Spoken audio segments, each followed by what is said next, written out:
Dans cette vidéo, je vous propose un nouvel exercice très sympa et surtout super facile à faire puisqu'il ne nécessite aucun matériel. Il peut notamment servir pour la préparation d'exercices plus élaborés, comme ceux qui travaillent sur la décomposition des mots en syllabes. Et surtout, il aide à bien se concentrer. Donc c'est un petit jeu que je vous recommande en début de séance ou avant de commencer les devoirs. Aussi, c'est un exercice facilement réalisable en groupe, voire en classe entière, à condition de faire 2 ou 3 ajustements. Donc n'hésitez pas. Passons tout de suite à l'exercice.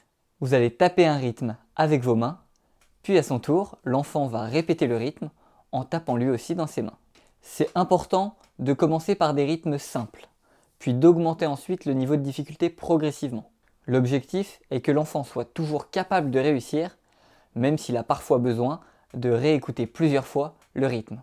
Allez, je vous fais tout de suite un petit exemple.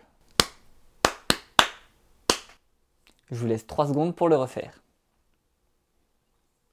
Bon, normalement vous avez compris le principe, mais je vous en fais un deuxième, un peu plus dur cette fois.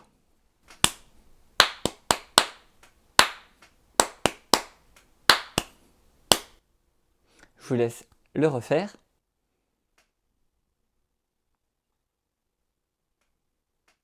Alors, vous avez réussi? Si vous n'avez pas parfaitement réussi, c'est pas grave, puisque je vais tout de suite vous présenter la méthode pour bien réussir l'exercice.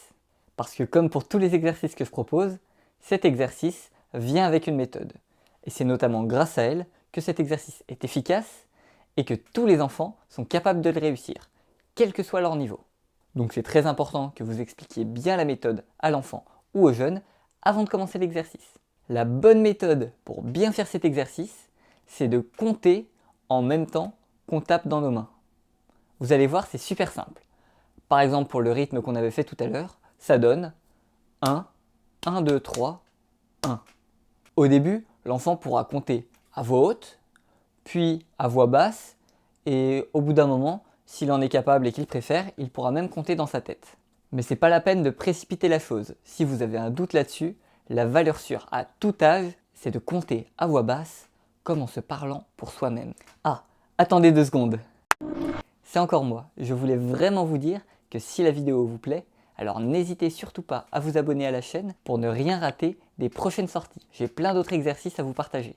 Bon allez, je vous renvoie à la suite de la vidéo.